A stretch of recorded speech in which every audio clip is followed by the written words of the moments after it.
Hi friends, welcome to Santhoshinfo YouTube channel.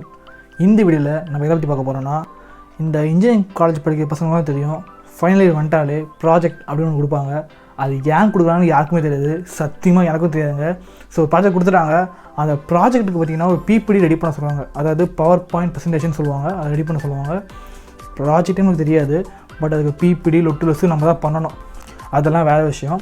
So இந்த video நம்ம எதை பற்றி பார்க்க போகிறோன்னா, அந்த ப்ராஜெக்டுக்கான PPT வந்து எப்படி ரெடி பண்ணுறது, ஒரு சிம்பிளாக பேசிக் லெவலில் வந்து ஒரு பவர் பாயிண்ட் ப்ரெசன்டேஷன் எப்படி பண்ணுறது தான் இந்த வீடியோ நம்ம பார்க்க போகிறோம்.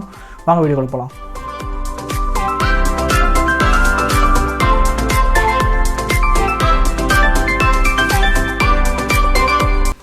ஸோ இதான் பார்த்திங்கன்னா நம்ம லேப்டாப்பு வால்பேப்பரில் காங்கோடி இமேஜாக வச்சு நல்லாயிருக்கு. இந்த PPT பண்ணுறதுக்கு நம்ம எடுத்துகிட்ட ரிக்யூர்மெண்ட்ஸ் அப்படின்னு என்னென்னு பார்த்தீங்கன்னா, government laptop with Windows 10 OS, அப்புறமேட்டு மைக்ரோசாஃப்ட் பவர் பாயிண்ட்டு, தேவைப்பட்டால் இன்டர்நெட், தேவைப்பட்டால் கொஞ்சோண்டு கூகுள் க்ரோம் யூஸ் பண்ண போகிறோம். அது ஏன்னு பின்னாடி சொல்கிறேன். ஸோ இப்போ நம்ம ஃபஸ்ட்டு வந்து மைக்ரோசாஃப்ட் பவர் பாயிண்ட் வந்து ஓப்பன் பண்ணிப்போம். இந்த சர்ச் பாரில் போய்ட்டு மைக்ரோசாஃப்ட் பவர் பாயிண்ட் இல்லை பவர் பாயிண்ட்டுன்னு கொடுத்தாலே ஒரு பாப்பப் ஆகும். ஆனோடனே அதை கிளிக் பண்ணி நீங்கள் ஓப்பன் பண்ணிக்கலாம். நமக்கு ஏற்கனவே ஓப்பன் பண்ணி வச்சுருக்கோம். ஸோ அதை வந்து கிளிக் பண்ணிப்போம். ஸோ இப்போ ஓப்பன் பண்ணி பார்த்தீங்கன்னா ஹோம் பேஜில் தான் இருக்கும். ஹோம் பேஜில் வந்து இப்போ நியூன்னு கீழே இருக்கும், ஹோம் கீழே அதை வந்து கிளிக் பண்ணிங்கன்னா நியூ பேஜ் ஓப்பன் ஆகும். சைடில் டெம்ப்ளேட்ஸ்லாம் கொடுத்துருப்பாங்க. அதில் வந்து பிளாங்க் ப்ரெசன்டேஷன் அப்படின்னு இருக்கும். உங்களுக்கு தேவையான டெம்ப்ளேட் செலக்ட் பண்ணிங்க. ப்ரெசன்டேஷன்னா எப்பவுமே வந்து பிளாங்க் தான் செலக்ட் பண்ணுவாங்க நிறைய பேர். ஸோ நான் வந்து பிளாங்க் வந்து செலக்ட் பண்ணிக்கிறேன். இப்போ உள்ள வந்து பார்த்திங்கன்னா டிஃபால்ட்டாகவே அவங்களே ஒரு ஸ்லைடு கொடுத்துருப்பான். மேலே வந்து நியூ ஸ்லைடு ஒன்று இருக்கும், அதை கிளிக் பண்ணிங்கன்னா அதுலேயே வந்து நிறைய டிஃபால்ட் ஸ்லைடு இருக்கும். ஆனால் நான் எப்பயும் வந்து பிளாங்க் சைடு லாஸ்ட்டில் ஒன்று இருக்கும் பிளாங்க்குன்ட்டு, அதை தான் கிளிக் பண்ணி யூஸ் பண்ணுவேன். ஏன்டா பிளாங்க் சைடு யூஸ் பண்ணிங்கன்னு கேட்டிங்கன்னா, டிஃபால்ட் சைடு வந்து மேக்ஸிமம் நிறைய பேருக்கு யூஸ் ஆகாது. ஏன்னா டிஃபால்ட் சைடில் பார்த்திங்கன்னா அவங்களே டிஃபால்ட்டாக டைட்டிலு கண்டென்ட்லாம் இங்கேயே கொடுத்துருப்பான். அது மட்டும் இல்லாமல் டைட்டிலோட ஃபாண்ட்டு, டைட்டிலோட வந்து சைஸு, அந்த ஃபாண்ட்டோட சைஸ் எல்லாமே அவங்களே டிஃபால்ட்டாக தான் கொடுத்துருப்பான். ஸோ நீங்கள் வந்து உங்களுக்கு கஸ்டம் பண்ணணுன்னா நீங்கள் அதில் போய் மாற்றிக்கிட்டு இருக்கணும். அதெல்லாம் வந்து கொஞ்சம் தலைவலி பிடிச்ச வேலை. நம்ம ப்ரெசன்டேஷன் செய்கிறதே வந்து தலைவலி, இதில் இந்த தலைவலாம் வந்து போடுக்க தேவையில்லை. ஸோ வந்து எப்பயும் வந்து பிளாங்க் சைடில் கிளிக் பண்ணுங்கள். பிளாங்க் சைடில் கிளிக் பண்ணிங்கன்னா உங்களுக்கு என்னெல்லாம் தேவையோ அதை வந்து நீங்கள் இன்சர்ட் பண்ணால் மட்டும் போதும். இது நீங்கள் டிஃபால்ட் சைடில் போகிறீங்கன்னா நீங்கள் இதெல்லாம் தேவையோ இன்சர்ட்டும் பண்ணணும், இதெல்லாம் தேவையோ டெலிட்டும் பண்ணணும், டபுள் வேலை. ஸோ முடிஞ்சளவுக்கு பிளாங்க் சைடே வந்து கிளிக் பண்ணி யூஸ் பண்ணுங்கள். இது ஜஸ்ட் என்னோடய ஒப்பீனியன் தான். ஸோ பார்த்திங்கன்னா வந்து நான் 4 பிளாங்க் ஸ்லைடு வந்து கிளிக் பண்ணி வச்சுருக்கோம். ஏன்னா நம்ம சைபர் ப்ராஜெக்ட் வந்து 4 ஸ்லைடு தான் வருது. ஸோ 4 பிளாங்க் ஸ்லைடு தான் கிளிக் பண்ணி வச்சுட்டோம். இப்போ வந்து நம்ம ப்ராஜெக்டை வந்து போய் பார்ப்போம். ஸோ இதை வந்து மினிமைஸ் பண்ணிக்கலாம். இப்போ ப்ராஜெக்ட்னு எடுத்துக்கிட்டிங்கன்னா சில காலேஜில் பார்த்திங்கன்னா ப்ராஜெக்ட் வந்து அவங்களே வந்து டாக்குமெண்ட்டில் டைப் படித்து கொடுத்துருவாங்க. இப்போ என் காலேஜில் பார்த்திங்கன்னா ப்ராஜெக்டை வந்து வேர்டில் வந்து டைப் படித்து கொடுத்துட்டாங்க அவங்களே, மைக்ரோசாஃப்ட் வேர்டில். ஸோ வந்து அந்த மைக்ரோசாஃப்ட் வேர்டில் அப்ஸ்ட்ராக்ட்டு, அதில் பிளாக் டயக்ராம், அதில் அட்வான்டேஜ் டிஸ்பிளேஷன் வந்து காப்பி பண்ணி அப்படியே வந்து இந்த ப்ரெசன்டேஷனில் வந்து இன்சர்ட் பண்ணி ஒரு ப்ரெசன்டேஷனாக பண்ண போகிறேன். இது சில காலேஜில் பார்த்திங்கன்னா அந்த வேர்டில் வந்து கொடுக்க மாட்டாங்க, வெறும் ப்ராஜெக்ட் டைட்டில் மட்டும் சொல்லுவாங்க. அந்த டைட்டில் வச்சு நீங்கள் தான் இன்டர்நெட்லேருந்து எடுத்து பண்ணணும் அப்படின்னு சொல்லுவாங்க. அந்த இன்டர்நெட்லேருந்து எடுத்து பண்ணுறது தான் நான் வந்து நெட்டும் அந்த கூகுள் க்ரோமும் யூஸ் பண்ண போகிறேன்னு சொன்னேன். ஸோ அதை எப்படி பண்ண இப்போ பார்ப்போம். இப்போ பார்த்திங்கன்னா முதல்ல வந்து கூகுள் க்ரோம் போவோம். போயிட்டு ஒரு சின்ன ப்ராஜெக்ட் அடிப்போமே, வெஹிக்கல் ட்ராக்கிங் இன் ஆண்ட்ராய்ட், அது போடுவோம். போட்டிங்கன்னா பார்த்திங்கன்னா இதுமாதிரி வரும். இதில் வந்து ஃப்ரண்ட் பேஜை மட்டும் கிளிக் பண்ணுங்கள். இதுமாதிரி வரும். ஹோம் பேஜில் வந்து ஃப்ரண்ட் பேஜை கிளிக் பண்ணிங்கன்னா இந்த மாதிரி ஒரு வந்து பாப்பப் வந்து ஓப்பன் ஆகும். இதில் பார்த்திங்கன்னா ஒரு PDF மாரி ஒரு ஃபைல்லாம் வந்து நிற்கும். இதில் பார்த்திங்கன்னா அந்த வெஹிக்கல் ட்ராக்கிங்கை பற்றி A to Z இன்ஃபர்மேஷன் மட்டும் இருக்கும். இன்ட்ரடக்ஷன்லேருந்து அதோட அப்ஸ்ட்ராக்ட்லேருந்து அதோட அட்வான்டேஜ் டிஸ்அட்வான்டேஜ்லேருந்து எல்லாமே இதில் இருக்கும்.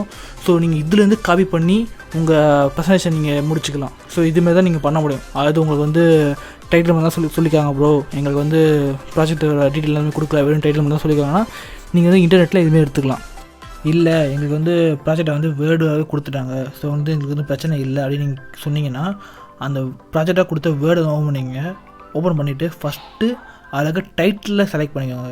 செலக்ட் பண்ணி காப்பி பண்ணிக்கோங்க. காப்பி பண்ணிவிட்டு பவர் பாயிண்ட் ப்ரெசன்டேஷனுக்கு வந்துடுங்க. வந்துட்டு ஃபஸ்ட்டு ஸ்லைடை விட்டுட்டு 2வது ஸ்லைடில் வந்து அதை வந்து பேஸ்ட் பண்ணுங்கள். ஏன் ஃபஸ்ட் ஸ்லைடில் விடணும்னா, ஃபஸ்ட்டு ஸ்லைடில் தான் நீங்கள் வந்து ப்ராஜெக்டை இன்ட்ரோ கொடுப்பீங்க. அதாவது ப்ராஜெக்டோட டைட்டிலு, இந்த ப்ராஜெக்டை யாரெல்லாம் பண்ணுறீங்களோ அவங்களோட நேம்லாம் ஃபஸ்ட் ஸ்லைடில் வரும். ஸோ ஃபஸ்ட் ஸ்லைடை விட்டுட்டு செகண்ட் ஸ்லைடில் வந்து இதை கொடுத்துருங்க. கொடுத்துட்டு ஃபாண்ட்டையும் சைஸையும் செலக்ட் பண்ணுங்கள். அது எப்படா பண்ணுறதுன்னு கேட்டிங்கன்னா, முதல்ல இதை வந்து ஃபுல்லாக வந்து ப்ளூ ஆக்கிடுங்க. அதான் ஷிஃப்ட் அழுத்தி வந்து ஃபுல்லாக வந்து ட்ராக் பண்ணி ப்ளூ ஆக்கிடுங்க. ஆக்கிட்டு மேலே பார்த்தீங்கன்னா ஃபாண்ட்டை செலக்ட் பண்ணுற இடம் இருக்கும். அங்கே போயிட்டு உங்களுக்கு பிடிச்ச ஃபாண்ட்டை நீங்கள் செலக்ட் பண்ணிக்கோங்க. செலக்ட் பண்ணிட்டு பக்கத்தில் சைஸ் இருக்கும், அந்த சைஸை வந்து வச்சுக்கோங்க. எப்பவுமே வந்து ஹெட்டிங் வந்து கொஞ்சம் போல்டாக வைங்க, அப்போ வந்து பார்க்கறது நல்லாயிருக்கும். அதனால் வந்து நான் வந்து எப்பவுமே ஏரியல் பிளாக் தான் யூஸ் பண்ணுவேன் ஹெட்டிங்கு, அதாவது ஃபாண்ட்டு ஏரியல் பிளாக் ஃபாண்ட் தான் யூஸ் பண்ணுவேன் ஹெட்டிங்கு. அதே நீங்கள் யூஸ் பண்ணால் நல்லது. அடுத்து பார்த்தீங்கன்னா அப்ஸ்ட்ராக்ட் இருக்குது. அப்ஸ்ட்ராக்கையும் அப்படியே கவி பண்ணுங்கள். ஃபுல்லாக கவி பண்ணிவிட்டு அதையும் வந்து அப்படியே நம்ம எப்படி வந்து டைட்டில் வச்சோமோ அதேமாரி அப்ஸ்ட்ராக்கையும் கவி பண்ணி இதில் வந்து பேஸ்ட் பண்ணுறேன். பவர் பாயிண்டில் பேஸ்ட் பண்ணி அதுக்கேற்ற மாதிரி அதோடய ஃபாண்ட்டு நம்மளோட ஃபாண்ட்டோட சைஸு எல்லாத்தையும் நீங்களே வச்சுருங்க. ஃபாண்ட்டு இதுக்கெலாம் வந்து உங்களுக்கு பிடிச்சமான ஃபாண்ட்டை நீங்கள் வச்சுக்கலாம். வச்சுட்டு போல்ட் ஆக்கணும்னா போல்ட் ஆகிங்க. ஆனால் எனக்கு தெரிஞ்சு எப்போவுமே டைட்டிலோட கீழே இருக்க கண்டென்ட் வந்து கொஞ்சம் போல்டு கம்மியாக இருக்கணும். அப்போ தான் வந்து டைட்டில் கொஞ்சம் மாசாக தெரியும். ஸோ எப்பவுமே டைட்டில் வந்து ஒரு நல்ல போல்டாக வச்சுக்கோங்க. ஸோ இப்போ பார்த்தீங்கன்னா 3ஆவது சைடில் வந்து பிளாக் டயக்ராம் வந்து போட போகிறோம். ஸோ இந்த இடத்துல நிறைய பேர் டவுட் இருக்கும். நான் வந்து டெக்ஸ்ட்டை கூட வந்து காப்பி பண்ணி பேஸ்ட் பண்ணி வச்சுருவேன். பிளாக் டயக்ராம் வந்து பேஸ்ட் பண்ணி அதாவது காப்பி பண்ணி பேஸ்ட் பண்ணி வைக்கும்போது அதோட அலைன்மெண்ட் வந்து மாறிடும். பேஸ்ட் பண்ணி வைக்கும்போது தான் அசிங்கமாக தெரியும். அதை எப்படி நம்ம பண்ணுறதுன்னு பார்ப்போம். இப்போ பார்த்தீங்கன்னா இதுதான் பிளாக் டயக்ராம். இந்த பிளாக் டயக்ராம் வந்து ஸ்க்ரீன்ஷாட் எடுங்க ஃபஸ்ட்டு. பிசியில் ஸ்க்ரீன்ஷாட் எடுக்கிற கீ பார்த்தீங்கன்னா விண்டோஸ் +Gன்னு நினைக்கிறேன். அதை நீங்கள் ப்ரெஸ் பண்ணிங்கன்னா இதுமாதிரி பாப்பப் விண்டோ ஓப்பன் ஆகும். அதில் கேப்சர்னு ஒரு ஆப்ஷன் இருக்கும். அதை கிளிக் பண்ணிங்கன்னா உங்களுக்கு நோட்டிஃபிகேஷன் வரும். உங்கள் பிசி வந்து உங்கள் ஸ்க்ரீன் வந்து ஸ்க்ரீன்ஷாட் எடுத்துகிட்ட பிறகு நீங்கள் வந்து உங்கள் லோக்கல் டிஸ்கில் வந்து தேடி பார்த்தீங்கன்னா கேப்சர் அப்படின்னு ஒரு ஃபோல்டர் இருக்கும். அதுக்குள்ளே போனீங்கன்னா நீங்கள் கேப்சர் பண்ண அந்த ஸ்க்ரீன்ஷாட்டோட இமேஜ் இருக்கும். அதை நீங்கள் வெரிஃபை பண்ணிவிட்டு நீங்கள் வந்து பவர் பாயிண்ட்டுக்குள்ளே போங்க. போய்கிட்டு பார்த்தீங்கன்னா இன்செர்ட்டில் பக்கத்தில் இன்செர்ட்டை செலக்ட் பண்ணிங்கன்னா ஹோம் பேஜுக்கு பக்கத்தில் பார்த்தீங்கன்னா இன்செர்ட் ஒன்று இருக்கும். அதில் செலக்ட் பண்ணிங்கன்னா இன்செர்ட்டுக்கு கீழேயே இமேஜ் அதாவது பிக்சர்னு போட்டிருப்பாங்க. அந்த பிக்சர் செலக்ட் பண்ணிங்கன்னா உங்கள் பிசியோட ஃபோல்டர் வந்து ஓப்பன் ஆகும். அதில் பார்த்தீங்கன்னா நீங்கள் வந்து ஸ்க்ரீன்ஷாட் ஃபோல்டர் எங்கே செலக்ட் பண்ணி அந்த ஸ்க்ரீன்ஷாட்டை இன்சர்ட் பண்ணிடுங்க. இன்சர்ட் பண்ணிவிட்டு பார்த்தீங்கன்னா ரைட் ஹேண்ட் சைடில் டாப்பில் பார்த்தீங்கன்னா க்ராப்னு ஒரு ஆப்ஷன் இருக்கும். அந்த க்ராப் ஆப்ஷன் கிளிக் பண்ணிங்கன்னா ஒரு சுற்றிலும் பார்த்தீங்கன்னா டாட்டாக ஒரு பிளாக் கலரில் டாட் வந்துடும். டாட் இல்லை ஒரு சின்ன கோடுமே வரும். அந்த கோடு வந்து கிராப்பிங் கோடு. ஸோ இது யூஸ் பண்ணி பார்த்தீங்கன்னா நீங்கள் வந்து தேவையில்ல இதெல்லாம் எடுத்துகிட்டு அந்த பிளாக் டயக்ராம் வந்து தெரிகிற மாதிரி நீங்கள் கிராப் பண்ணி எடுத்துக்கலாம். எடுத்துகிட்டு பிளாக் டயக்ராம் வந்து உங்களுக்கு பிடிச்சமான இடத்துல வச்சுட்டு கீழேயோ இல்லை ரைட் சைட்லேயோ வந்து அந்த பிளாக் டயக்ராமோட அட்வான்டேஜ் வந்து எழுதிக்கலாம். ஸோ வந்து அந்த அட்வான்டேஜ் வந்து காப்பி பண்ணி பேஸ்ட் பண்ணுறதும் எக்ஸாக்ட்லி சேம் தான். நம்ம எப்படி வந்து டைட்டிலையும் அந்த அப்செக்ட்லி காப்பி பண்ணி பேஸ்ட் பண்ணோம் அதே மாதிரி தான். வேர்டுக்கு மைக்ரோசாஃப்ட் வேர்டுக்குள்ளே போய்க்கோங்க. போய்கிட்டு அந்த அட்வான்டேஜஸு என்னென்ன இருக்கோ அதை வந்து காப்பி பண்ணிக்கோங்க. காப்பி பண்ணிவிட்டு அதே மாதிரி தான் வாங்க பேஸ்ட் பண்ணுங்கள். ஃபாண்ட்டை செலக்ட் பண்ணுங்கள்.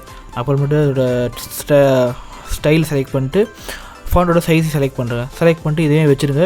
இதேமாரி அடுத்த சைடில் என்னென்ன இருக்கோ இன்னொன்று பேஜ் எதாவது இருந்துச்சுன்னா அதில் என்னென்ன இருக்கோ அதையும் காப்பி பண்ணி வச்சுருங்க. ஸோ பார்த்தீங்கன்னா வந்து அந்த அட்வான்டேஜோட ஆர்டருக்கு வந்து நம்பரை போட்டுருக்கோம்.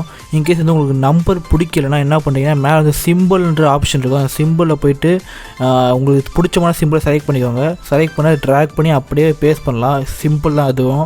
நம்ம எப்படி பிளாக் டயக்ராம் ட்ராக் பண்ணி பேஸ்ட் பண்ணால் அதேமாதிரி அது சிம்பிள் தான். பேஸ்ட் பண்ணிட்டு அதை கிளிக் பண்ணாலே கலர் கீரெல்லாம் எல்லாமே ஆப்ஷன் இருக்கும். அதை கிளிக் பண்ணி நீங்கள் வந்து கலர்லாம் செலக்ட் பண்ணிவிட்டு உங்களுக்கு தேவையான இதை வந்து வச்சுக்கலாம். வச்சுட்டு எங்கே வேணாலும் அந்த சிம்பிளை வந்து கொண்டு போய் வச்சுட்டு அந்த நம்பர் போடுறது ஒரு சிம்பிள் மாதிரி ஏரோ மார்க் அதுமாதிரி ஒரு சிம்பிள் மாதிரி நீங்கள் காட்டிக்கலாம். இப்போ வந்து அடுத்த லாஸ்ட் ஸ்லைடே வந்து போட்டாச்சு. இதுக்கப்புறம் என்ன பண்ணு பார்ப்போம். இப்போ பார்த்திங்கன்னா 3 ஸ்லைடும் போட்டாச்சு. இப்போ ஃப்ரண்ட் பேஜ் வந்து ரெடி பண்ணோம். ஃப்ரண்ட் பேஜில் பார்த்தீங்கன்னா இன்சர்ட்டுக்கு போங்க. போயிட்டு டெக்ஸ்ட் பாக்ஸ்னு இருக்கும். அதை செலக்ட் பண்ணுங்கள். செலக்ட் பண்ணி ட்ராக் பண்ணி ஃபுல்லாக இழுத்துடுங்க. உள்ளே வந்து பார்த்திங்கன்னா யாரெல்லாம் இந்த ப்ராஜெக்ட் பண்ண போகிறீங்களோ அதாவது ஒருத்தராக இருக்கலாம் இல்லை 5 பேர் சேர்ந்து 6 பேர் சேர்ந்து பண்ணுவீங்க. அவங்களோட பேரை வந்து என்ட்ரு பண்ணிவிடுங்க.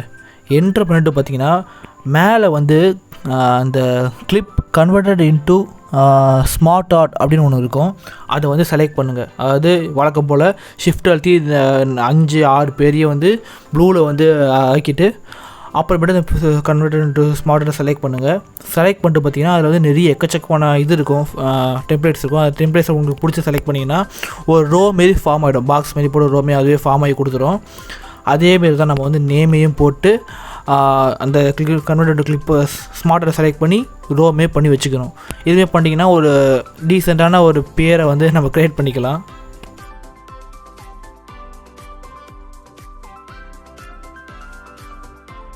இப்போ பார்த்திங்கன்னா நம்ம வந்து நேமு அதெல்லாம் வந்து போட்டாச்சு. அடுத்து பார்த்திங்கன்னா டைட்டில் தான். டைட்டிலை வந்து நம்ம ஏற்கனவே பண்ண இந்த பவர் பாயிண்ட்லேருந்தே காப்பி பண்ணி அதை அப்படியே ஃபர்ஸ்ட் லேயில் வந்து பேஸ்ட் பண்ணிப்போம். ஏன்னா அப்போ தான் வந்து அந்த ஃபாண்ட்டோட சைஸ்லாம் மாறாமல் அப்படியே உங்களுக்கு வந்து அந்த இது கிடைக்கும். அதை அப்படியே வந்து நம்ம ட்ராக் பண்ணி மட்டும் வச்சுக்கிட்டா போதும்.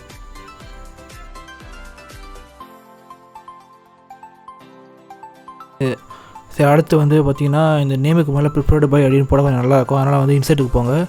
அது வழக்கம் போல் வந்து அந்த டெக்ஸ்ட் பாக்ஸ் அப்படின்னு ஒன்று இருக்கும், அதை செலக்ட் பண்ணுங்கள். செலக்ட் பண்ணிட்டு ட்ராக் பண்ணி இழுத்திங்கன்னா அதுக்குள்ளே வந்து டெக்ஸ்ட் எழுதுங்க. ப்ரிஃபர்டு பைன்னு எழுதி ஃபாண்ட் செலக்ட் பண்ணி நீங்களே வந்து இதுக்கு ஃபாண்ட்டோட சைஸ் செலக்ட் பண்ணி கிராப் பண்ணி வச்சுக்கோங்க. அதேமாதிரி ப்ராஜெக்ட் அதையும் வந்து போட்டு வச்சுக்கோங்க. இன்கேஸ் வந்து இந்த ப்ராஜெக்ட்டுக்கு வந்து பின்னாடி இந்த அவுட்லைன் அதெல்லாம் வந்து உங்களுக்கு தேவைப்பட்டுச்சுன்னா ரைட் சைடு மேலே பார்த்தீங்கன்னா ஃபில்டு அவுட்லைன், ஃபில்டு இன்லைன் வந்து ஒரு பெயிண்டிங்கே கொடுத்துருப்பாங்க. அதுக்குள்ளே போய்ட்டு நீங்கள் வந்து அதோட இதையும் மாற்றிக்கலாம், ஒப்பசிட்டியே மாற்றிக்கலாம், அதோட அவுட்லைனையும் மாற்றிக்கலாம், அதோட ஃபுல் இன் கலரே மாற்றிக்கலாம், அவுட் கலரே வந்து இந்த ரைட் சைடு மேலே டாப்பில் வந்து மாற்றிக்கலாம். இப்போ நான் பண்ண மாரி இப்படி எல்லோ கலரில் மாற்றினேன். தேவைப்பட்ட பிளாக் ஆக்கிக்கலாம், என்னென்னா பண்ணிக்கலாம். ஸோ அதை நீங்கள் ட்ரை பண்ணி பாருங்கள். ப்ராஜெக்ட்டுக்கு மட்டும் கொஞ்சம் அவுட்லைன் கொடுக்குற மாதிரி பண்ணிக்கலாம்.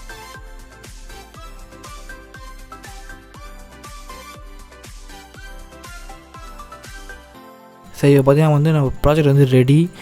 எல்லா ஸ்லைடு வந்து கரெக்டாக வந்து போட்டாச்சு, செக் பண்ணிக்கலாம். ஓகே,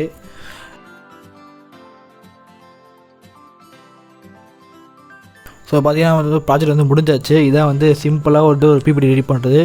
இது சிம்பிள் தான். உங்களுக்கு வேணுன்னா இதோட சூப்பராக கூட பண்ணிக்கலாம். இன்செட்டில் பார்த்தீங்கன்னா அவ்வளோ விஷயம் இருக்குது. அதாவது பவர் பாயிண்டில் இன்செட்டு அந்த எடுத்துக்கு போனால் அவ்வளோ விஷயம் இருக்குது. இன்கேஸ் வந்து உங்களுக்கு பிளாக் டயக்ராம் இல்லை, இது பை சார்ட்டு பா சார்ட் இதுமாதிரி இருந்துச்சுன்னா இன்செட்லேயே வந்து பை சார்ட்டு பா சார்ட்டுன்னு ஒரு தனி செக்ஷனே இருக்குது. அதில் போனீங்கன்னா எல்லா சார்ட்டுமே அதில் இருக்குது. நீங்கள் வந்து அதை வந்து செலக்ட் பண்ணி இது பண்ணிக்கலாம். இல்லை எனக்கு வந்து டைம் டேபிளுமே வந்துருக்குப்பா அப்படின்னு சொன்னீங்கன்னா இன்செட்லேயே பார்த்தீங்கன்னா லெஃப்ட் சைடு வந்து டாப்பில் பார்த்தீங்கன்னா டைம் டேபிள் ஆப்ஷன் இருக்குது. அந்த டேபிள்னு இருக்கும், அதை வந்து செலக்ட் பண்ணி எத்தனை காலம் வேணுமோ அது போட்டு அதுலேயே வந்து நீங்கள் வந்து எழுதிக்கலாம் என்ன வேணுமோ. சரி, எக்கச்சக்கமான ஆப்ஷன் இருக்குது. இல்லை உங்களுக்கு வந்து கொஞ்சம் நல்லா க்ரியேட்டிவிட்டியாக பண்ணோன்னா ஷேப்ஸ் இருக்குது. ஷேப்ஸை வந்து நீங்கள் என்ன ஷேப்ஸ் தான் செலக்ட் பண்ணி அந்த டிசைன் மேக் பண்ணுறது, அவுட்லைன் கொடுக்குறது எல்லாமே பண்ணிங்கன்னா உங்களை இது. ஆனால் என்ன உட்காந்து வேலை பார்க்கணும், அவ்வளோதான்.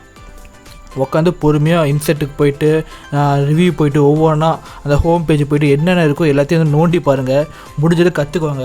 முடிஞ்சளவுக்கு வந்து ப்ராஜெக்ட் முடிஞ்சளவுக்கு நல்லா செய்ய பாருங்கள். இது வந்து நான் சொன்ன சிம்பிளாக சொல்லியிருக்கேன். உங்களால் எவ்வளோ முடியுமோ அவ்வளோ கூட எஃபர்ட் போட்டு கொஞ்சம் ப்ராஜெக்ட் நல்லா செய்ய பாருங்கள். சரி, ஓகே ஃப்ரெண்ட்ஸ், இதோட இந்த வீடியோ முடிச்சிக்கலாம். இந்த வீடியோ உங்களுக்கு பிடிச்சிருந்துச்சுன்னா லைக் பண்ணுங்கள், பிடிக்கலாம் அந்த மறக்காமல் அன்லைக் பண்ணிட்டு போங்க. அப்போ தான் இந்த வீடியோ உங்களுக்கு பிடிச்சதா இல்லை எனக்கு தெரியும். இந்த வீடியோ நிறைய குறை அப்புறம் இந்த வீடியோவில் உங்களுக்கு டவுட்ஸ் இருந்துச்சுன்னா நான் இவ்வளோ கிளாரிஃபை பண்ணியிருக்கேன். இதுக்கு மேலே உங்களுக்கு டவுட்ஸ் இருந்துச்சுன்னா மறக்காமல் கீழே கமெண்ட் பண்ணுங்கள். நான் முடிஞ்ச வரைக்கும் கிளாரிஃபை பண்ண பார்க்குறேன். தேங்க்யூ.